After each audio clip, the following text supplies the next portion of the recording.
Teaching you how to make your road rim brakes. These are direct mount brakes. Look a bit funny, a little bit broken, but these are really, this is what we should have gone to before we went to disc. Disc's great. That's how you set your chain tension. We've got Dura-Ace rotors here.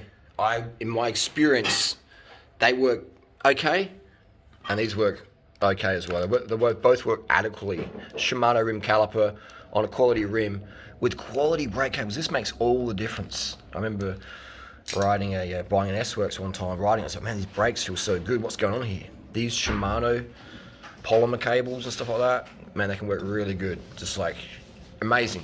I even put on, Natasha had a ride and she was like, wow, these brakes are fantastic.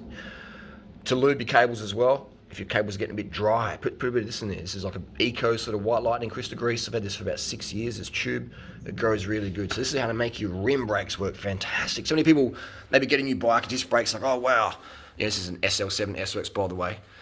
And they're like, wow, this is so good. Disc brakes, oh yeah, disc forever. But they just had crappy rim brakes that were maybe Tektro branded, or they had a lot of, junk in the trunk in terms of the pads. I'll show what I mean by junk in the trunk. All right, so there's a little bit of some metal shards in there. That's like a oxidization or whatever you call it. Bits of shards get caught in there if you're using alloy rims, and they can really affect the longevity of your alloy rim. So you want to, every week or so, every time you clean your bike, just pop your wheel out and just get a pin and just flick that out. Sometimes you use your fingernail, but a pin's a bit easier.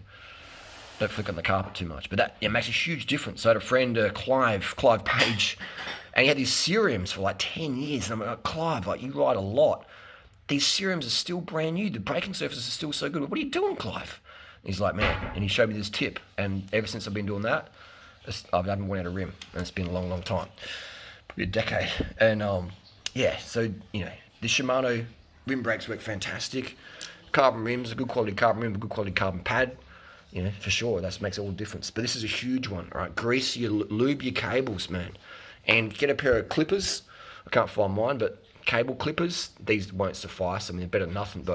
And trim the housing of your inner cables to make sure it's not frayed. And just, you can file it down, even get it dead flat. Use a pair of proper cutters, not pliers. And it's going to make a huge difference to your performance on your rim brakes.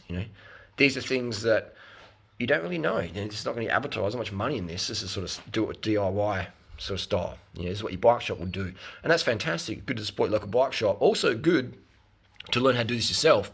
So you've always got safe brakes. You're always relying on yourself.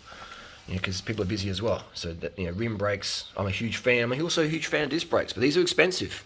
Very expensive. Those rotors are $120, $130 Australian. What's a quality alloy rim? So it costs about the same price. Also, with your rotors, they can get contaminated. You get oil on there. What's that stuff? Is that bird shit? What is that? Who knows what that is? You get grease on there, can affect it. If you do get grease or oil on there, don't throw your rotor out before your pads out. It's very expensive, very wasteful.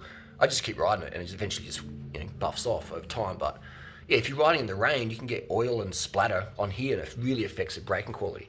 So just don't think because you got a hydro disc that it's bulletproof. They're not. They bend so easy. I can't even wobble it because it's like it can just bend. That's why the pros often run XTR versus Dura-Ace. They're a bit stiffer and a little bit lighter. So disc brakes, pros and cons. Rim brakes, pros and cons. The main con with rim brakes is if you're riding in mud, they just don't work very good. All right? So if you're riding in mud, disc for the win. If you're riding road, then for me, rim brakes is fine. But yeah, I love my disc brakes on my gravel bike. It's pretty much a gravel bike, SL7 Tarmacs, basically a gravel bike, skinny tyres. And this is where I go. What's your tips down below? Let me know what your tips down below is. Recap it. Clean your pads. Quality cables, quality brake cable housing. Lube when if it gets a bit dry, a bit crunchy. Pull your cable out. Grease it up. Put a bit of grease in there. Put in your fingers and just run it through there. Check for any kinks in the cable. Replace it if necessary. Brake cables last a long time. Just look after them and snip the end of your cable housing, make sure it's not splintering there. That's my biggest tips. And make sure your ferrule, your cable ends are in good quality, good condition. Easy done. What's your tip down below? Let us know. How do you get disc quality, even better? I can't tell the difference between disc and rim.